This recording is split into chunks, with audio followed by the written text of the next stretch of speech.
গাজা এবং রাফায় গণহত্যা বন্ধের দাবিতে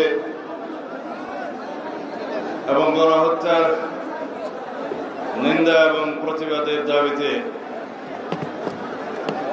ঢাকা মহানগর উত্তর দক্ষিণ কর্তৃক আয়োজিত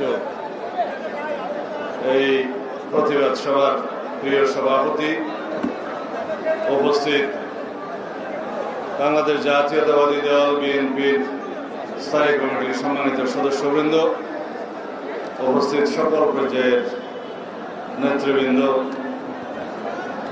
এই তীব্র গরমের মধ্যে যারা উপস্থিত হয়েছেন ভাই ও বোনেরা, গণমাধ্যমের বন্ধুগণ, আসসালামু আলাইকুম রহমতুল্লাহ বারাকাতুহু। কয়েকদিন আগে ঢাকা বিশ্ববিদ্যালয়ের রাজু ভাস্কর্যের পাদদেশে জাতীয়তাবাদী ছাত্র দলের একটি অনুষ্ঠানে আমি বক্তব্য রাখছিলাম একই দাবিতে। তখনও কয়েকটি কথা আমরা জোরালোভাবে বলেছি। সারা পৃথিবীতে নির্যাতিত মানুষের নাম ফিলিস্তিনের জনগণ। সারা পৃথিবীতে মুসলিম বিশ্বের নীরবতার কারণে সারা পৃথিবীব্যাপী মুসলিম জনগণ গণহত্যার শিকার হচ্ছে। সেটা আরাকান থেকে শুরু করে ফিলিস্তিন পর্যন্ত সমগ্র বিশ্বে বিস্তৃত। বিশেষ করে ফিলিস্তিনের জনগণ 1948 সালের পরের থেকে তারা তীব্রভাবে ইসরায়েলি হামলার শিকারে পরিণত হয়েছে। এই ষড়যন্ত্র শুরু হয়েছে প্রথম বিশ্বযুদ্ধের পর থেকে এবং সেটা দানা বেঁধেছে দ্বিতীয় বিশ্বযুদ্ধের পরে, যখন ইসরায়েলিদেরকে প্যালেস্টাইনরা আশ্রয় দেন সেই সময় থেকে। তারা এখন আপন দেশে পরবাসী হয়ে গিয়েছে। পৃথিবীর কয়েকটি পরাশক্তির সমর্থনে প্রত্যক্ষ এবং পরোক্ষভাবে তাদের মদদে ইসরায়েলে যে গণহত্যা শুরু হয়েছে তার শুরু কিন্তু আজকে নয়, বহু বছর আগের থেকে। কিন্তু আমরা সারা বিশ্বের মুসলমান নেতৃবৃন্দ এবং ইসলামী বিশ্বের ভূমিকা দেখেছি প্রশ্নবিদ্ধ। যদিও 70-60 দশকের শেষের দিকে একটি যুদ্ধ হয়, তারপরে কয়েকবার প্রতিবাদ হয়, এরপরে থেকে মুসলিম বিশ্বের ভূমিকা প্রশ্নবিদ্ধ। আমরা সারা বিশ্বের মুসলমানদেরকে সংহতি প্রকাশ করতে দেখি, সমর্থন প্রকাশ করতে দেখি, কিন্তু যারা মুসলিম বিশ্বের মোড়ল তারা কখনো সক্রিয়ভাবে ইসরায়েলের বিরুদ্ধে কোনো পদক্ষেপ নেয়নি। ইঙ্গো মার্কিন ষড়যন্ত্রের কারণে এই ফিলিস্তিনি জনগণ গণহত্যা সহ অমানবিক নির্যাতন নিপীড়নের শিকার হচ্ছে যুগের পর যুগ, দশকের পর দশক।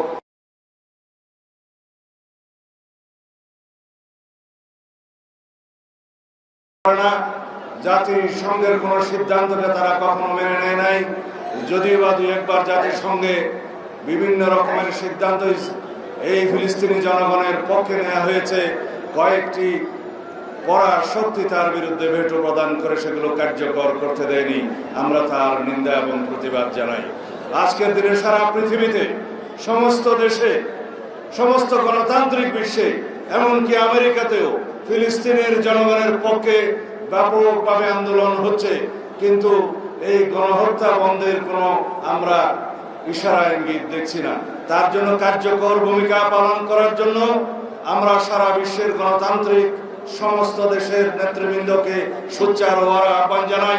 বিশেষ করে মুসলিম বিশ্বের যারা মোড়ল তাদেরকে আহ্বান জানাবো, আজকে ইসরায়েলের বিপক্ষে আপনাদের ভূমিকা যেহেতু প্রশ্নবিদ্ধ, মুসলিম বিশ্বের নেতৃত্ব দেওয়ার দাবি আপনারা করতে পারেন না। আমরা আজকে এই মঞ্চ থেকে বাংলাদেশ জাতীয়তাবাদী দলের পক্ষ থেকে ফিলিস্তিনি জনগণের প্রতি সংহতি জ্ঞাপন করছি এবং ফিলিস্তিনে অবিলম্বে গণহত্যা বন্ধ করার দাবি জানাচ্ছি।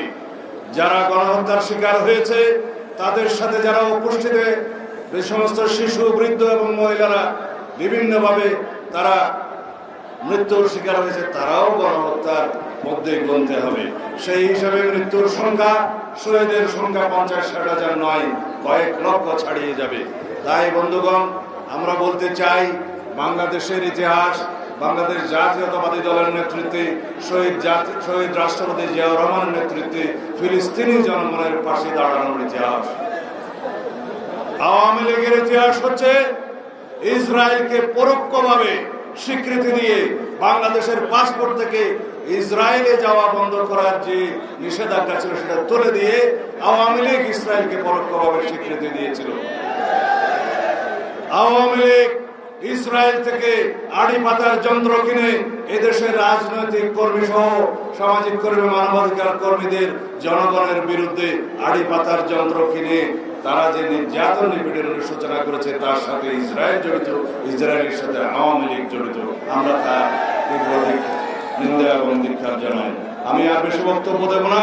আমরা যে প্রতিবাদ, যে নিন্দা জ্ঞাপনের ধারা শুরু করেছি, এটা যেন ফিলিস্তিনি জনগণের পাশে থাকার অব্যাহত প্রচেষ্টা হয় যতদিন পর্যন্ত ফিলিস্তিনি গণহত্যা এবং রাষ্ট্র, ততদিন পর্যন্ত আমরা এই আন্দোলন সংগ্রাম সমর্থন অব্যাহত রাখবো। সবাইকে ধন্যবাদ। আসসালামু আলাইকুম।